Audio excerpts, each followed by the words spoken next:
On a dit que la bande d'encolure fera 1,58 m de long. Ok. Il faut qu'on coupe la bande dans le sens d'étirement du tissu, vu qu'on va tirer dessus. C'est mieux comme ça. Sauf que le tricot, ou souvent, enfin même les tissus, ils sont en 142 lays. Ça veut dire que on va devoir couper deux bandes. Je pourrais pas couper ma bande de 158 si j'ai que 142 lays. Et je vais pas rajouter 18 cm au 140 pour avoir la longueur totale. Je sais pas si c'est clair. En fait, là, je vais me couper deux bandes qui feront en tout 158 et je vais m'arranger pour que qu'elles aient la même taille. Comme ça, la couture milieu dos, eh ben, la couture des deux bandes, elle sera au niveau de mon milieu dos. Ok. Vous avez bien compris que vous n'êtes pas obligé de couper deux bandes si votre tour d'encolure il fait moins d'1,40 m. Hein. Moins d'1,40 m, vous êtes tranquille, vous coupez une bande de 6 dans la lace et c'est bon, enfin, vous avez votre encolure. Bon, bah, là, nous, on les a pas les 1,40 m. Donc, on se débrouille autrement, c'est pas grave. Il n'y a pas de problème, il n'y a que des solutions. Ces deux bandes de 79 cm, je les mets endroit contre endroit. Faut juste que je les assemble à la surjeteuse, mais vous pouvez les assembler à la machine à coudre, hein, comme d'hab. Hein. Même au point, ouais, au point droit ou au point zigzag, comme vous voulez. Si vous le faites au point droit, en tout cas, il faudra refaire une couture point zigzag sur les marges de couture. Pour pas que votre tricot il s'effiloche. Hop, on vérifie sa couture. Elle est jolie. Ma couture, là. Okay. La bande, je la plie envers contre envers. Et cette couture-là, il va falloir que je la mette sur mon milieu dos. Sur l'endroit de mon milieu dos. Donc, je vais tout de suite prendre... Enfin, chercher le milieu dos. Alors, voilà. Ce qui est bien en couture, c'est que quand vous cherchez un milieu, normalement, il suffit juste de plier en deux. Donc là, c'est ce que je vais faire. Là, j'ai mon dos. Là, j'ai les coutures, j'ai mes deux coutures d'épaule. Hop, je plie et je trouve mon milieu dos. Et j'y mets une épingle tout de suite. Voilà. C'est mon épingle repère. Oui, bah c'est mon épingle repère. Ça veut dire que ma couture de bande, elle devra arriver ici. Parce qu'on va tirer un peu sur la bande. Et pour savoir où on en est, au moins, je saurai que là, c'est le milieu dos et il faut que je sois là. Alors, nous allons assembler maintenant cette bande sur l'encolure. Donc, on met l'ouvrage endroit face à nous. On va commencer d'ailleurs par... Là, l'ouvrage, il est face à vous. Alors, le dos, il y a l'envers qui est face à vous. Ok, on a assemblé les épaules. C'est bon, j'espère que vous me suivez. Ah, là, le devant est face à moi. Là, j'ai un devant face à moi. Endroit face à moi. On y est toujours. Il commence à faire chaud. Vous m'avez perdu. Je prends ma bande.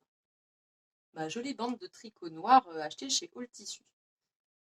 Cette bande, on va la plier un petit peu pour commencer. Il n'y a pas besoin de l'épingler. Hein. Moi, je la plie au fur et à mesure. On la plie envers contre envers. D'accord? Bande ouverte. Hop, on plie envers contre envers. Elle ne fait plus que 3 cm de large. On prend le devant, la partie basse qui est juste là. Hop. Vous voyez, ça va remonter comme ça. Nous, on commence ici. Je prends cette partie endroit face à moi et je viens poser la bande pliée endroit contre endroit. Ça veut dire que les trois bords, le bord de l'encolure et les deux bords de bande, sont du même côté. Ok? Je vais épingler et après, on va passer ça à la surjeteuse ou comme d'habitude, à la machine à coudre, au point droit, aiguille au milieu. Et par contre, à la machine à coudre, il faudra refaire un petit zigzag pour bien fixer les marges de couture. Okay, on reprend la surjeteuse. Là, il faut faire attention là parce qu'il y a vraiment beaucoup de matière un peu partout. Donc, on fait attention à ce qu'on fait. On regarde ce qui se passe sous la machine. On essaye de ne pas coudre une manche pendant qu'on fait le col ou un truc comme ça. Ça arrive, hein. Ça arrive, ça arrive. Donc, on récapitule. Là, c'est le devant. Il est endroit face à moi. Ma bande, elle est bien pliée envers contre envers. Donc, je vois l'endroit de la bande. Et les 3 rebords, donc encolure et les 2 bords de bande, sont bien du côté du couteau de la surjeteuse. Et c'est parti. On tire un petit peu sur la bande. Juste sur la bande, hein. Et à peine. Enfin, un petit peu, mais il ne faut pas déformer la bande non plus. Ouais, ça sert à rien d'épingler la bande tout le long, hein. Vu qu'on tire dessus régulièrement, quand c'est épinglé, je préfère prendre mon temps, tout repasser, enfin, replacer la bande, les tissus comme il faut, plutôt qu'épingler. De toute manière, vous pouvez pas tirer trop sur la bande, ou alors elle va roulotter. Et quand ça roulotte, c'est pas facile à coudre. Ça veut dire que ça la déforme trop. Et là, j'arrive comme une fleur. Hop. Vous la voyez? J'ai mon aiguille repère. Je plie ma bande. Hop. Je viens aligner ma bande sur l'aiguille repère. Il faudra que je la retire l'aiguille d'ailleurs.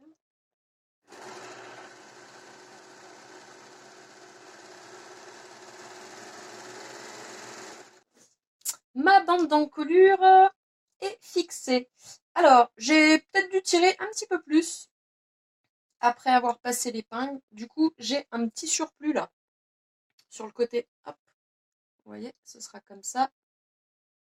Et là, j'ai un petit surplus, donc je vais le couper. On va pas garder ça, hein. Voilà. Et comme d'habitude, on inspecte la couture. Oh non, ça va être joli comme ça, j'aime bien ces couleurs. Alors, on en est à l'étape 7. On pose un des devants endroit face à nous. Ok? On vient poser le deuxième devant, hop, dessus. Et encore endroit face à nous. Je vous le montre. On a un devant endroit face à nous et on pose le deuxième endroit face à nous. Là, c'est mon bas du top. Ok? C'est ce qui est tout en bas, en bas, en bas. On va prendre du fil et une aiguille et on va venir faufiler ou bâtir. Ça veut dire quoi? Ça veut dire qu'on va faire des grands points provisoires. Donc, vous pouvez prendre un fil jaune, vert, un truc qui se voit bien et qui est facile à retirer, hein. Et on va venir coudre. Mince, attendez. Hop. Voilà, ça, c'est mes côtés. Hop. Là, vous le voyez pas, mais juste ici, si vous le voyez un petit peu là qui s'ouvre, là, j'ai mon cran de montage. Hop, qui doit arriver pile poil sous la bande. Voilà. Donc nous, on va bâtir. C'était juste, ce cran-là, c'était vraiment pour voir si on avait bien coupé et si notre bande, elle arrive au bon endroit. Nous, on va venir bâtir de là jusqu'à après la bande, ok? Pour fixer le devant, pour que le devant, finalement, il fasse plus qu'une seule pièce et pas 2 pièces qui se baladent. Là, ils seront fixés sur les côtés, ok? On fait ça de ce côté-là. On va déjà épingler, ce sera fait. Il y a un truc qui me pique. Hop, on épingle. Vous pouvez, alors normalement, je vous le dis, là je vais pas le faire. On peut également bâtir à la machine à coudre, au point droit le plus long possible, sans faire de point d'arrêt. Là, il n'y a pas grand chose. Moi, je vais le faire à la main. Quand il faut bâtir pour des essayages, et tout à l'heure, vous pourrez le faire si vous voulez. Je comprends que vous gagnez du temps à le faire à la machine à coudre. Mais bon, quand c'est des petites distances comme ça, et là, pareil. Donc, ils sont bien endroit contre envers. Hop, et je viens bâtir de là à là. Je vais épingler. Je prends mon filet, mon aiguille et je bâtis. Ok. Nos deux côtés sont bien bâtis. Donc, sont fixés. Vous savez qu'on l'a presque fini là, le top. Alors, pas tout à fait, mais ça avance bien. Alors, maintenant, ce qu'on va faire, ça va bientôt être l'heure du premier essayage. Donc, on prend tout le top et on va le poser. Donc là, en haut, j'ai le dos. Je ne sais pas si vous voyez. On prend le dos, hop, hop, hop, et on vient le poser sur l'endroit, endroit contre endroit. Donc les manches, on les replie comme si elles étaient... elles vont être cousues, c'est pas comme si elles sont cousues, mais on va les coudre. On va épingler. En fait, là, on va épingler, donc c'est tout endroit contre endroit. Et on va partir du bas de la manche et on va épingler jusqu'en bas d'un côté et on va faire pareil de l'autre.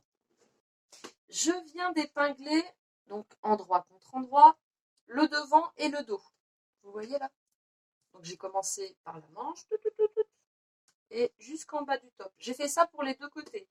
Si je vous ai demandé d'épingler maintenant, c'est parce qu'il va falloir bâtir. On le refait, bâtir, c'est soit avec le fil et une aiguille, vous faites des grands points tout le long, soit vous pouvez le faire à la machine à coudre au point droit le plus long possible, sans point d'arrêt au début ou à la fin. Parce que là, on en est au stade de l'essayage. Donc, vous allez bâtir ou faufiler, comme vous voulez. Et vous allez faire votre petit essayage. Moi, vous connaissez, hein, j'ai pas Sabrina sous la main, mais a priori, pour l'instant, tout ce que je fais, ça lui va. Donc, moi, je vais le passer à la surjeteuse. Si ça, vous avez bâti, si ça vous va, que c'est nickel. Et retirez le fil de bâti et passez à la surjeteuse ou à la machine à coudre. Donc, au point droit, longueur 3 mm à 7 mm du bord, c'est-à-dire l'aiguille au milieu. Et après, il faudra refaire un petit zigzag dans les marges de couture. Ok? J'ai assemblé à la surjeteuse, donc là, j'ai fait les coutures de côté 1 et 2. Et maintenant, il faut que je retire les fils de bâti que j'avais fait en bas. Enfin, vous savez, les deux sur les côtés. Comment s'est passé votre essayage? Bien? Ouais. Si ça va pas, vous pouvez essayer de repiquer un peu. Vous pouvez rebâtir. Bon, si c'est trop petit, mais ça m'étonnerait que ce soit trop petit, parce qu'il est plutôt ample. Mais si vous le voulez plus près du corps, il suffit de repiquer plus cintré, par exemple. D'accord? C'est comme je vous l'ai pas dit, la fameuse bande de 6 cm. Enfin, 6 cm, elle est pliée en deux, donc elle fait plus de 3, et on la pique à 7, donc elle doit faire 2,8, quelque chose comme ça, une fois qu'elle est piquée. Plutôt de 5 ou de... Enfin, vous pouvez la faire plus petite ou plus grosse, d'accord? Vous n'êtes pas obligé, c'est pas parce que moi j'ai dit 6 cm, si vous l'avez plus grosse, vous mettez 8. Quand elle sera piquée, elle fera plus... Quand elle sera pliée, elle fera plus que 4, et quand elle sera piquée, elle fera plus que 3. D'accord? Vous avez plusieurs possibilités. Vous pouvez la faire plus petite aussi. Donc voilà, il n'y a pas d'obligation. Faut vraiment que le top il vous plaise, enfin que le pull il vous plaise, quoi. C'est le plus important. Hop, un fil de bâti, on retire l'autre. J'avais pas autre chose à vous dire. Je pensais à un truc, je dis oh faut que je leur dise, faut pas que j'oublie. Non. Bon, regarde ce que ça donne. Donc on le repasse dans le bon sens.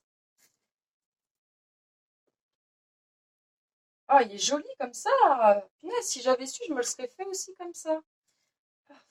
Bon, il faudrait qu'il fasse l'essayage, mais on inspecte les coutures de côté. Hein, je vous le dis à chaque fois, mais c'est qu'il y a une bonne raison. Hein. Qu'est-ce qu'il nous reste à faire? Il nous reste... alors, au niveau des poignets, là, vous avez vu, les manches au niveau des poignets, c'est plutôt large. Parce que j'ai prévu, moi, de mettre une bande. Alors, ça fera l'effet comme un bord-côte, en fait. Hop. Je viens de mesurer là, le bas de la manche, qui fait 14. Alors, vous vous doutez bien que si je mesure comme ça une fois, il me faut la mesure de l'autre côté. Hein, ok? Donc là, j'ai 14, ça veut dire que ça me fait 28 de tours de manche. Ok?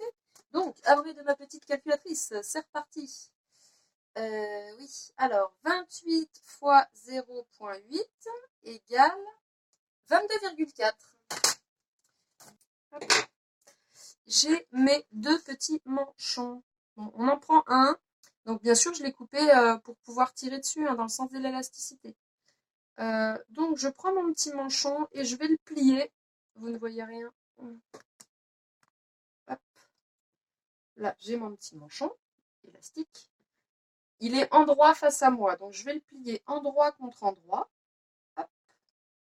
comme ça. On va faire ça pareil pour les deux d'ailleurs.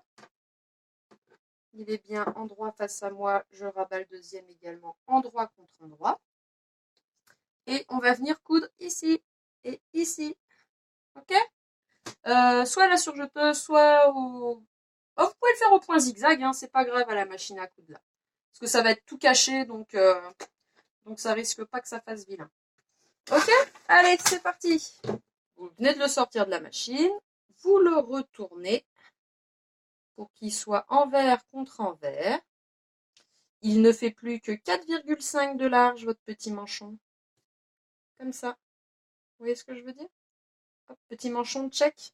Maintenant, ces petits manchons, on va devoir les fixer aux manches.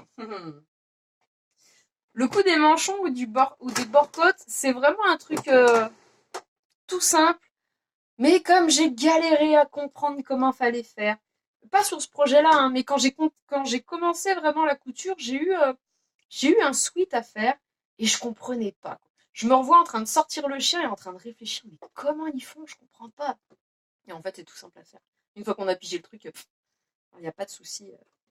Alors, attendez, je vous baisse.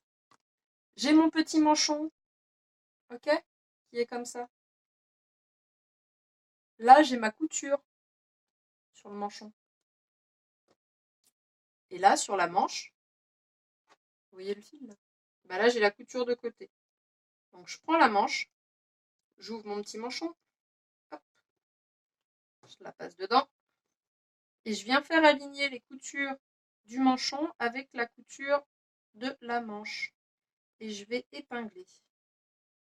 Donc là, on en est au stade où les deux bords du manchon et le bord de la manche sont tous du même côté.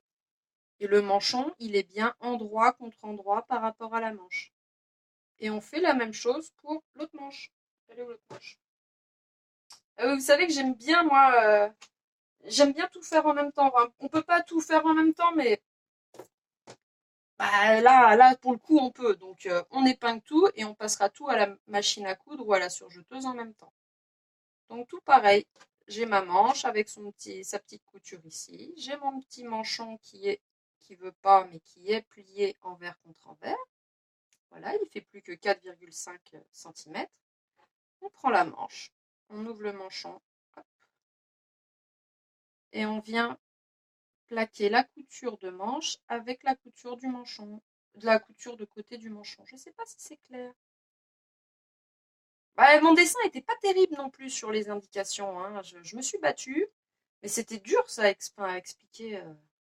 Non, c'est simple à expliquer, mais c'était dur à dessiner en tout cas. Hop, voilà.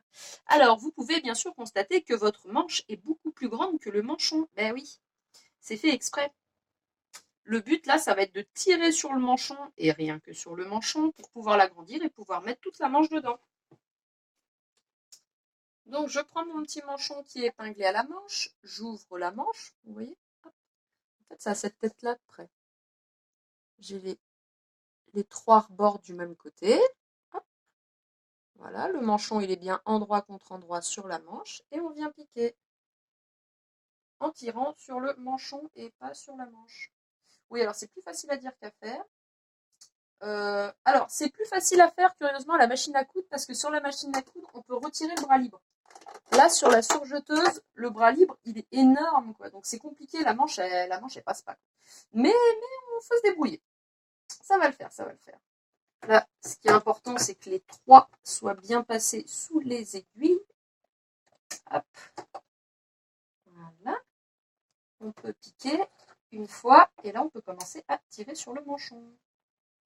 Mais juste sur le manchon.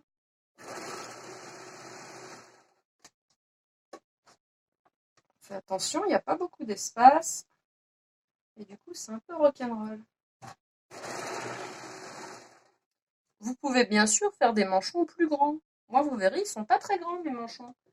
Et si vous préférez avoir un manchon plus large, et bah, au lieu de faire 9 cm, vous pouvez faire, je sais pas moi, 14. Comme ça, quand il sera fini, il fera 13 cm de large.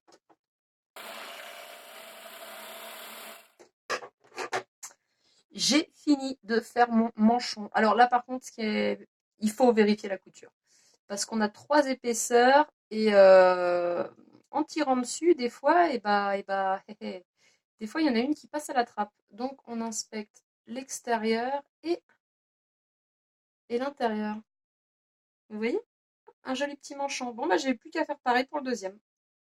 J'espère qu'il va lui plaire. Oh, bah, moi, en tout cas, il me plaît. Bah, si j'avais su, j'aurais pas fait le mien en bleu marine et blanc. Je l'aurais fait comme ça, en chiné noir. Bon, c'est pas grave. C'est pas grave, il y en aura peut-être d'autres des pulls. Non, mais c'est sûr, il y en aura d'autres. Mon deuxième manchon est cousu. Et bah, comme pour le premier, on vérifie qu'on a bien tout piqué ensemble. Les 3 épaisseurs. Et si je vous dis ça, c'est que ça m'est déjà arrivé de m'apercevoir qu'il me manquait juste un bord ou il manquait un petit truc. Donc, c'est mieux de vérifier. Non, je psychote pas sur les coutures qu'il faut vérifier. De toute manière, il faut vérifier toutes ces coutures. Voilà, il n'y a pas à tortiller. Qu'est-ce qu'il nous reste à faire? Oh là là, on a vraiment presque fini là. Mais ce tuto, il est vraiment... Enfin, c'est le plus facile des tutos que je vous propose, que ce soit le pistache, margarita, rockabilly, le petit croisé. Il passe crème, quoi. Il est vraiment nickel. Alors, il nous reste le bas du top. Eh bah, le bas du top, faut que j'arrête avec les tops. Le bas du pull. Donc, prenons notre super pull, notre petit croisé en droit face à nous. Nous en sommes à la finition du bas du pull. Bon, mais j'ai envie de vous dire, c'est comme les manchons. Là, on va y mettre une bande. Sachant que vous avez plusieurs options pour la bande. Déjà, sa largeur. Hein. Sur le livret, je vous propose une bande de couper une bande qui fera 12 cm. Ça veut dire que 12 cm, une fois qu'elle sera pliée, elle fera 6, et une fois qu'elle sera piquée, elle fera plus que 5. Un tout petit peu plus de 5. Okay, vous pouvez la faire plus petite. Vous n'êtes pas obligé de suivre exactement mes mesures. D'accord? Au niveau de sa longueur, là aussi, vous avez plusieurs options. Normalement, j'aime bien quand la bande du bas, elle fait blouser le pull ou le top. C'est-à-dire que la bande, comme les manchons, elle est plus petite. Et du coup, touc, ça resserre un petit peu et ça fait blouser. Mais vous n'êtes pas obligé. Vous pouvez faire couper une bande qui a la même longueur que le bas de votre top. Comme ça, il tombe droit. D'accord? C'est vraiment à vous de choisir. Sabrina, j'ai envie de faire un petit peu entre les deux, qui blouse pas trop, mais qui soit pas droit non plus. C'est-à-dire, je vous explique. La bande, donc j'ai déjà mesuré là, tac, ça fait 140. Voilà, il y a un diamètre de 140. Enfin, là j'ai 69 et il y a deux côtés, donc on va arrondir à 140. Ok? Je vais faire 140 fois 0,9. Alors, mes de ma calculatrice, 140 fois 0,9, ça me donne 126. Ça veut dire que ça va être un tout petit peu serré, mais ça va pas blouser comme... normalement, je vous dis pour faire blouser de carrément prendre votre tour de taille. De prendre votre tour de taille pour faire la bande du bas. Là, 128, c'est pas du tout son tour de taille. Hein. Ok? Donc, je vais prendre 128 et oui, je vais rester sur, je vous ai dit combien, sur une bande de 12 cm de large. Donc, ça fera 12 cm de large sur 128 de long. J'ai coupé ma bande qui fait 12 cm de large sur 126 de long. Je ne sais pas si vous avez bien compris ce que je vous ai raconté tout à l'heure. En fait, en fonction de la longueur de votre bande, ça aura un effet sur le rendu final du pull. D'accord? Si vous voulez que ça fasse blousant, vous prenez votre tour de taille. Si vous voulez que ce soit plus droit, vous prenez moins que le tour du bas du pull, c'est sûr. Là, moi, par exemple, j'ai fait 0,9. Comme ça, c'est plus que la taille, mais moins que le bas du pull. Ok? Et là, on va faire exactement comme pour les petits manchons. J'ai ma bande qui est en droit face à moi. Hop, je la replie. Là, elle est endroit contre endroit. Et je vais venir coudre, surjeter d'ailleurs, mes deux bords. Ok? J'ai ma bande qui a été cousue endroit contre endroit. J'ai toujours ma petite peau qui m'énerve. Non, mais c'est casse-pied quand on fait de la couture et qu'on n'arrête pas de s'accrocher. Bref, je reste concentrée. Cette super bande de 9 cm, on va la plier envers contre envers. On ne va plus voir les marches de couture. Okay. Pardon, je l'ai assemblée à la surjeteuse, mais bien sûr, vous pouvez le faire à la machine à coudre, au point zigzag, en alignant les bords du tissu au bord du pied. Ok. C'est pas grave, dans le livret, je vous ai souvent dit là de coudre au point droit et après de faire un surjet au point zigzag. Mais comme là, c'est une couture qui va pas se voir, on s'en fiche un peu en fait. Là, le coup du surjet, les autres coutures non plus, elles sont à l'intérieur, vous les voyez pas, mais là vraiment, enfin la couture, elle est cachée à l'intérieur et elle sera recousue. Donc, vous pouvez assembler ça à la machine à coudre au point zigzag. Okay. Donc, on prend sa super petite bande, on la plie envers contre envers. Elle ne fait plus que 6 cm de large. Okay. On la plie envers contre envers tout le long. J'ai ma bande qui est pliée envers contre envers. On vient lui mettre une petite épingle repère pour trouver le milieu. Pour trouver le milieu, rien de plus simple, on a juste à la plier en deux. Le bas du top, il est là. J'ai ma bande avec la couture qui est ici et l'épingle repère qui est là. J'ouvre ma bande, je passe la main dedans et je viens chercher le coin du pull du petit croisé et j'aligne la couture de côté du petit croisé avec la couture de ma bande. Donc je pose tout ensemble, je vais épingler. Ma bande est bien endroit contre endroit avec le pull. Hop. Je fais la même chose de l'autre côté. Là j'ai ma bande, je l'ouvre. Je viens chercher le pull et je fais attention à ce que je pique. Là, je l'aligne avec mon épingle repère. Là où il faut faire attention, et en fait, il ne faut pas l'oublier, c'est que notre devant, il est composé de 2 pièces. Vous vous souvenez? Droite et gauche. Donc, quand on va assembler la bande, il faut bien qu'on prenne les 2 pièces du devant sur la bande du devant. Si vous avez un doute, vous l'épinglez. Et l'arrière, on l'épingle, il y a 3 bords. Je ne sais pas si c'est clair ce que je dis. En gros, là, devant, on va coudre 4 épaisseurs. Et derrière, on va en coudre 3. Et là, on fait bien attention. Il y a 4 épaisseurs. Donc, il faut vraiment essayer de toutes les piquer en même temps. En fait, dans ce cas-là, ce qu'il faut faire, c'est j'ai une main qui tient la bande. Et j'ai l'autre main qui tient les 2 épaisseurs du devant. Voilà. Et là, je passe au dos. Et du coup, j'ai plus que 3 épaisseurs. J'ai les 2 épaisseurs de la bande et une épaisseur de tissu du dos.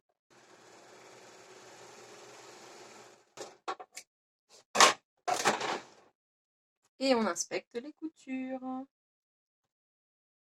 Surtout devant, là, il y avait les 4 épaisseurs. Oui, il est fini. Alors, il est presque fini. Il faut rentrer les fils de la surjeteuse.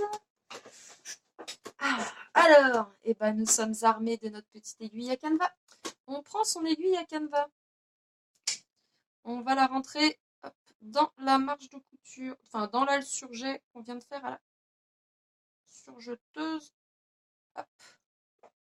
Elle est là. J'ai rentré la chaînette dans le chat de l'aiguille. Je tire sur mon aiguille. La chaînette est donc rentrée dans le surjet. Et là, je viens faire un petit nœud. Un petit nœud le plus près possible du bord. Voilà.